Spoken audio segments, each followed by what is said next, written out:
Hi, ഞാൻ doctor Muhammad Roshan. ഞാൻ അൽ-അമീൻ ഹോസ്പിറ്റലിൽ നിയോനെറ്റോളജിസ്റ്റ് ആയിട്ട് ജോലി ചെയ്യാണ്. നിങ്ങൾ NICU എന്ന് പറഞ്ഞിട്ടുണ്ടെങ്കിൽ നിങ്ങൾ എല്ലാവരും കേട്ടിട്ടുണ്ടാവും. അപ്പോൾ NICUവിന്റെ ആവശ്യം എന്താണ്? മാസം തികയാതെ ജനിക്കുന്ന കുട്ടികളും അതുപോലെ മാസം തികഞ്ഞ് ജനിക്കുന്ന കുട്ടികളിലും എന്തെങ്കിലും ബുദ്ധിമുട്ടുണ്ടായിട്ടുള്ള കുട്ടികളിലൊക്കെ കെയർ ചെയ്യുന്ന ഒരു ICU ആണ് NICU എന്ന് പറയുന്നത്. നവജാത ശിശുവിന് ഏറ്റവും കൂടുതലായിട്ട് ഞങ്ങൾ കണ്ടുവരുന്ന കണ്ടീഷൻസ് മഞ്ഞപ്പിത്തം, അതായത് ഫോട്ടോതെറാപ്പിക്കാണ് ഏറ്റവും കൂടുതലായിട്ട് കുട്ടികളെ അഡ്മിറ്റ് ആക്കാറ്. കുട്ടികളിലെ ഷുഗർ കുറയുക, ഹൈപ്പോഗ്ലൈസീമിയ എന്ന് പറയുന്ന കണ്ടീഷനാണ് പിന്നെ ഏറ്റവും കൂടുതലായിട്ട് കാണുന്നത്. നേരത്തെ ജനിക്കുന്ന കുട്ടികളിൽ ഏറ്റവും കൂടുതലായിട്ട് കാണുന്നത് ശ്വാസം എടുക്കാനുള്ള ബുദ്ധിമുട്ടും അതിനുള്ള വെന്റിലേറ്ററി സപ്പോർട്ട്. നമ്മുടെ ഹോസ്പിറ്റലാണെന്നുണ്ടെങ്കിൽ CPAP എന്ന് പറയുന്ന കണ്ടിന്യൂസ് പോസിറ്റീവ് എയർവേ പ്രഷർ എന്ന് പറയുന്ന ചെറിയ വെന്റിലേറ്റർ സഹായം നമുക്ക് കൊടുക്കാൻ പറ്റുന്നതാണ്. ഒരു NICയും ICയും തമ്മിലുള്ള മെയിൻ വ്യത്യാസം എന്ന് വെച്ചിട്ടുണ്ടെങ്കിൽ ആ കുട്ടികൾക്ക് എടുക്കുന്ന ഒരു സാഹചര്യം, അതായത് വളരെ സ്റ്റെറൈൽ ആയിട്ടുള്ള ഒരു ഏരിയയിലായിരിക്കും NICU എന്ന് പറയുന്നത്. അതുപോലെ തന്നെ അത് കുട്ടികളെ കിടത്താനായിട്ട് സ്പെഷ്യലൈസ്ഡ് ആയിട്ടുള്ള ബെഡ് ഉണ്ട്, അതായത് വാമേഴ്സ് എന്ന് പറയും. കുട്ടികളുടെ താപനില കറക്റ്റായിട്ട് മെയിൻറ്റെയിൻ ചെയ്യാനുള്ളൊരു സംവിധാനമാണ് വാമേഴ്സ് എന്ന് പറയുന്നത്.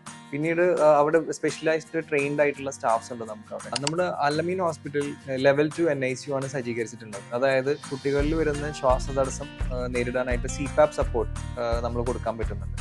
അപ്പോൾ അങ്ങനെ റെസ്പിറേറ്ററി സപ്പോർട്ട് കൊടുക്കുന്ന NICUകളിലാണ് നമ്മൾ ലെവൽ 2 NICU എന്ന് പറയുന്നത്. എപ്പോഴും നിങ്ങളൊരു ഡെലിവറിക്ക് പോകുമ്പോൾ ഒരു NICU സെറ്റപ്പ് ഉള്ള ഒരു സ്ഥലത്ത് തന്നെ ഡെലിവറി ചെയ്യാൻ വേണ്ടിയിട്ട് ശ്രമിക്കുക.